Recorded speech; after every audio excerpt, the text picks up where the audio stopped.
Welcome to BTS academy. আমরা এর আগের দিন এই ফ্রিকশন চ্যাপ্টারের যখন কোনো একটা ইনক্লাইন প্লেন যখন তার অ্যাঙ্গেল অফ রেসপন্সের থেকে বেশি অ্যাঙ্গেলে থাকবে, when theta is greater than theta S হবে, তখন আমাদের যে ফোর্সটা রিকোয়ার্ড হবে, the force required to stop the motion, যে ফোর্সটা এই মোশনকে স্টপ করার জন্য রিকোয়ার হবে তার ভ্যালুটা আমরা বের করেছিলাম when the body moving downward through the inclined plane।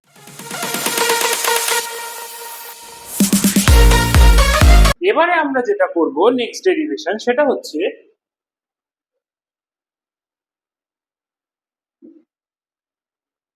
Motion upward to the inclined plane। ওকে, এখানে আমরা যেটা বের করতে চাইবো সেটা হলো যে এখানে কোনো একটা ইনক্লাইন প্লেন রয়েছে, ইনক্লাইন প্লেনের দিস থিটা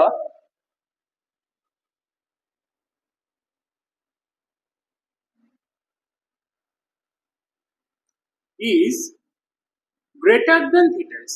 তাহলে this theta is greater than theta s হলে কি হবে, এখানে ইনক্লাইন প্লেনের উপর যে বডিটা রয়েছে সেই বডিটা নিচের দিকে পড়তে আরম্ভ করবে। এবার আমরা এখানে জানতে চাইছি the force required to stop the motion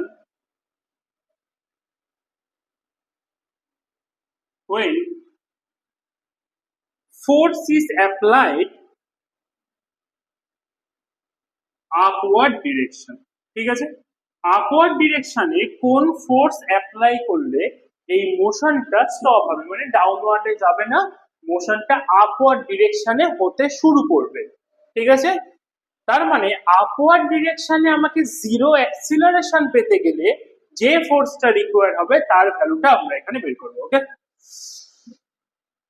let's, এই যে বডিটা এর মাস হলো m, তাহলে আমাদের এই ডিরেকশনে কি কাজ করবে, mg। ইন দিস ডিরেকশন আমাদের কোন ফোর্স কাজ করবে, mg cos theta. This direction আর এই ডিরেকশনে থাকে হচ্ছে mg sin থিটা। বডিটা যখন আমরা ধরে নিলাম এই ইনক্লাইন প্লেনের সাথে বিটা অ্যাঙ্গেলে কোনো একটা ফোর্স দেওয়া হলো, দিস ফোর্স ইজ ওকে। তাহলে বডিটা কি করলো, নিচে না নেমে উপরের দিকে চলার জন্য একটা তার টেন্ডেন্সি তৈরি হলো। ওকে, উপরের দিকে চলার যখন টেন্ডেন্সি তৈরি হলো তখন আমাদের ফ্রিকশনাল ফোর্সটা কি কাজ করবে, অ্যালং দ্য ইনক্লাইন প্লেন। আর এই যে এফ ফোর্সটা দেওয়া হলো তার একটা component F cos beta in this direction কাজ করবে, আর এফ সাইন বিটা আপওয়ার্ড ডিরেকশনে কাজ করবে। ওকে,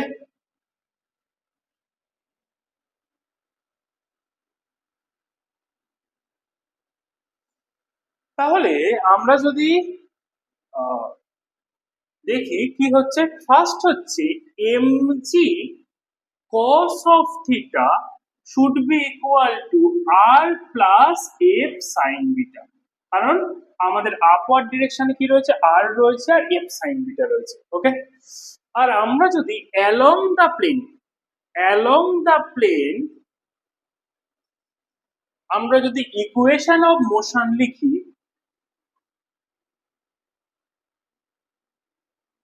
তাহলে along the plane equation of motion কি হবে, ইন দিস ডিরেকশন ডাউনওয়ার্ড ডিরেকশনে কোন কোন ফোর্স আছে, একটা হলো mg sin থিটা, একটা হলো fs is equal to f cos beta। okay, let the coefficient of static friction between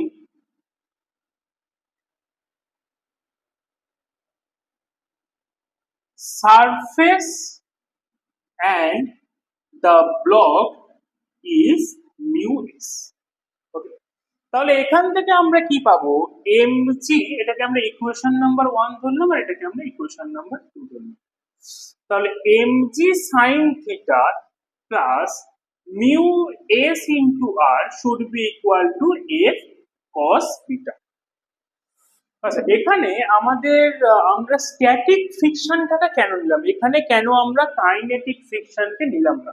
কারণ এখানে আমরা কি বের করতে চাইছি, আমরা বের করতে চাইছি যে যে বডিটা নিচের দিকে পড়ার কথা ছিল সেখানে কত ফোর্স দিলে উপরের দিকে যাওয়ার একটা টেন্ডেন্সি তৈরি হবে। দ্যাটস মিন উপরের দিকে কিন্তু কোনো অ্যাক্সিলারেশনে যাচ্ছে না, জাস্ট একটা টেন্ডেন্সি উপরের দিকে যাওয়ার তৈরি হবে। এই যে কোনো একটা বডি যখন কোনো একটা রেস্ট পজিশন থেকে কোনো একটা ডিরেকশনের দিকে যায় বা যাওয়ার একটা টেন্ডেন্সি তৈরি হয়, সেখানে আমাদের দুটো সারফেস এন্ড দ্য বডির মধ্যে যে ফ্রিকশনটা তৈরি হয় সেটাকে আমরা বলি static friction. That's why we use static friction, not the kinetic friction. কিন্তু এখানে যদি বলা হতো যে কোনো একটা এফ ফোর্স অ্যাপ্লাই করার জন্য বডিটা উপরের দিকে যাচ্ছে, সেখানে কিন্তু আমাদের কাইনেটিক ফ্রিকশনকে ইউজ করতে হতো, coefficient of kinetic friction mu K K use করতে হতো। ওকে, তাহলে ফ্রম ইকুয়েশন 1,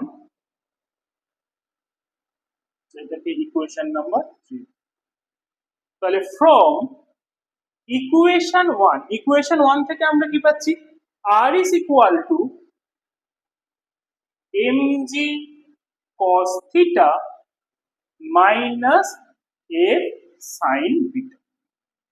ওকে, এটার নাম দাও equation number 4। Now using put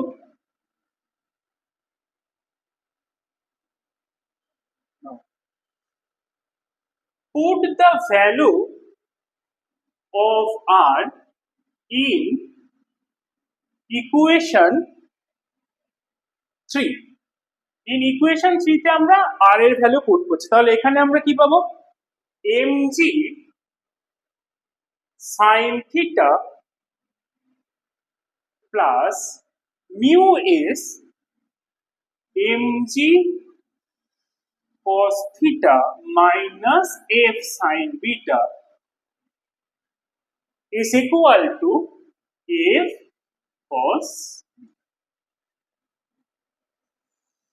ওকে,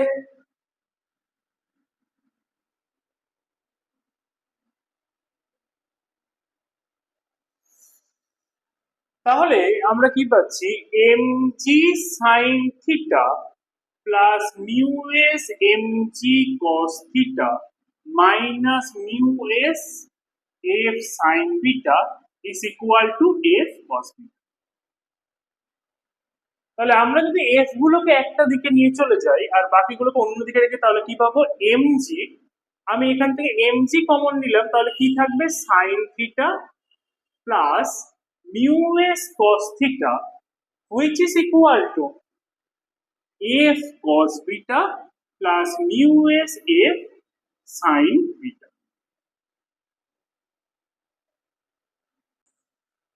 তাহলে আমি এখানে কি পাচ্ছি, mg sin theta plus mu s cos theta is equal to f common নিলে আমরা পাবো cos beta plus mu s sin beta।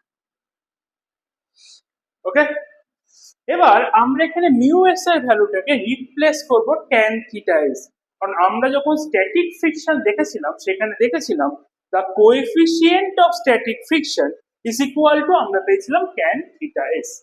তাহলে mg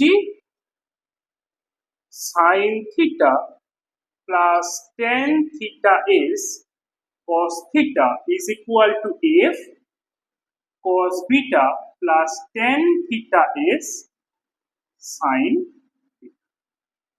এবার tan theta s কে আমরা কি করব, sin theta s cos theta s এ ব্রেক করব। তাহলে এখানে কি হবে, mg sin theta plus sin theta s cos theta s cos theta is equal to f cos beta plus sine theta s cos theta s sine theta. Okay, এবার আমরা cos theta s টাকে as a LCM নিয়ে নেব। তাহলে mg cos theta s কে আমরা যদি LCM নিই, এখানে কি পাবো? sin theta cos theta s plus sin theta s cos theta. Okay, this is equal to f cos theta s cos beta cos theta s plus sin theta s sin beta। তাহলে আমরা যদি এর নিচের দুটোরই ডিনোমিনেটরে কি রয়েছে cos theta s cos theta s, সেটাকে আমরা ক্যান্সেল করলাম। এবার আমরা এখানে কি পাচ্ছি? sin theta cos theta s plus sin theta s cos theta। তার মানে আমরা sin a cos b plus cos a sin b পাচ্ছি। এটার কি ফর্মুলা? এটা হলো sin a প্লাস b এর ফর্মুলা। তাহলে এখানে আমাদের কি হবে? sin theta plus theta s। আর এদিকে আমরা কি পাচ্ছি? cos a cos b মানে cos beta cos theta s plus sin theta s sin beta। তার মানে কি? cos a cos b plus sin a sin b। তাহলে cos a cos b plus sin a sin b, this gives us cos a minus b। তাহলে এখানে f এর value কি পাবো? f is equal to cos beta minus theta s। তাহলে এখান থেকে আমরা f এর ভ্যালু কি পাচ্ছি? f এর ভ্যালু পাচ্ছি mg sin theta plus theta s divided by cos of beta minus theta s। তাহলে আমাদের এই ফোর্সের ভ্যালু যদি এটার ইকুয়াল হয়, তাহলে আমরা কি পাবো?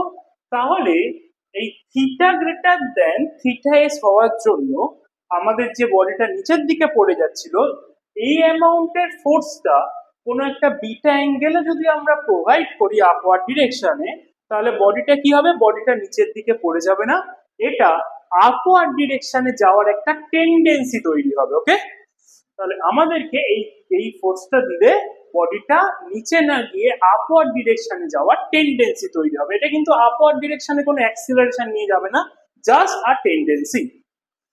ওকে, নেক্সট হলো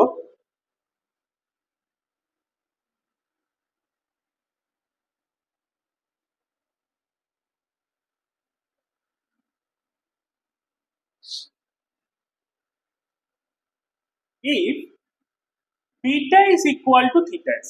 আমরা যে বিটা অ্যাঙ্গেলে ফোর্সটা দিয়েছিলাম সেটার ভ্যালু যদি থিটা এস এর সাথে ইকুয়াল হয়, তাহলে আমরা এফ এর ভ্যালু কি পাবো? f is equal to mg sin theta plus theta s cos theta s minus theta s। তাহলে f equal to কি পাচ্ছি? mg sin theta plus theta s divided by cos 0। Okay, cos 0 এর value কত? cos 0 এর value হলো 1। তাহলে f is equal to mg sin theta plus theta s divided by 1, which gives us f is equal to mg sin theta plus theta s। Next তাহলে আমরা কি করব? Next আমরা এই ফ্রিকশনের বেশ কিছু নিউমেরিক্যালস করব।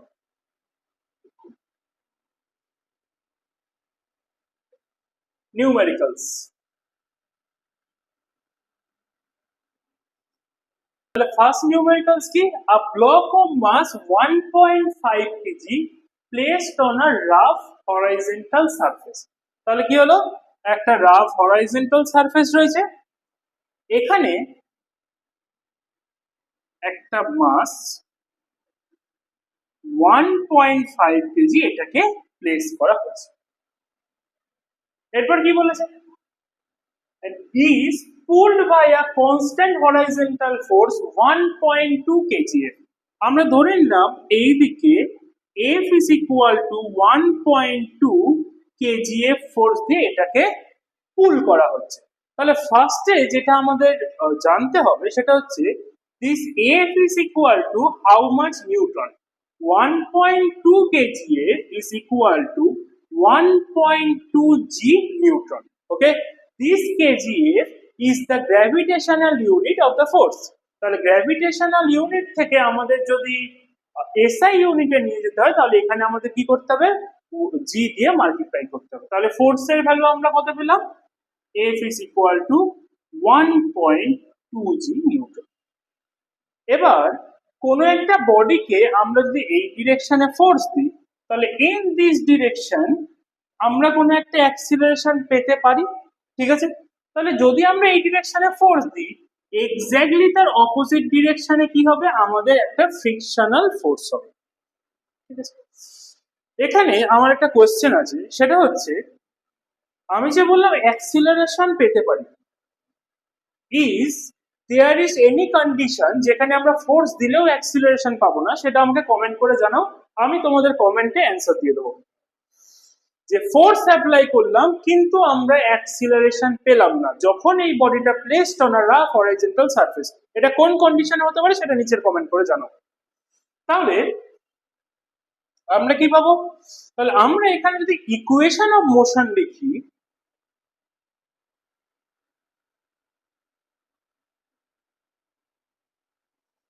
ইকুয়েশন অফ মোশনে আমি কি পাবো, capital F minus F frictional force is equal to m into a, ঠিক আছে। তাহলে এইখানে এই বডিটার নিচের ডিরেকশনে কত ফোর্স কাজ করে, 1.5 g ওয়েট, আর আপওয়ার্ড ডিরেকশনে আর কত কাজ করে, 1.5 g। তাহলে this capital F minus frictional force, frictional ফোর্সটাকে আমরা লিখতে পারি mu into R which is equal to ma। তাহলে আমাদের f এর ভ্যালু কত বলেছে, f এর ভ্যালু হচ্ছে 1.2 g। What is the value of mu, the value of mu is 0.3। তাহলে 0.3 আর ইকুয়াল টু কি হবে, আর ইকুয়াল টু আমরা লিখে দিয়েছি 1.5 g should be equal to m, the value of m is 1.5 into m। ওকে, তাহলে আমরা কি পাচ্ছি, 1.2 g মাইনাস এটা মাল্টিপ্লাই করলে হচ্ছে 0.45 g is equal to 1.5 এ। তাহলে 1.2 মাইনাস 0.45 করলে আমরা কি পাচ্ছি, 0.7। ওকে, 0.75 g is equal to 1.5 a। This gives us a is equal to 0.75 g divided by 1.5, 0.75 to 1.5 দিয়ে কাটলে কত হয় 2। তাহলে অ্যাক্সিলারেশনের value a is equal to g by 2। আমাদের এই অ্যাক্সিলারেশনটা ইন টার্মস অফ g বসাতে বলেছে, তাই আমরা প্রথম থেকে g এর ভ্যালু বসাইনি, আমরা g টাকে রেখে দিয়েছিলাম in terms of g acceleration বের করার জন্য। নেক্সট ক্লাসে আমরা আরো বেশ কিছু নিউমেরিক্যালস করব, বেসিক টু অ্যাডভান্স লেভেলের নিউমেরিক্যালস করব। ভিডিওটা কিছু ইনফরমেটিভ লাগলে শেয়ার করে দিও, চ্যানেল সাবস্ক্রাইব করে দিও, আর অফলাইন ক্লাসের জন্য নিচে দেওয়া ডেসক্রিপশনে তোমরা যোগাযোগ করতে পারো।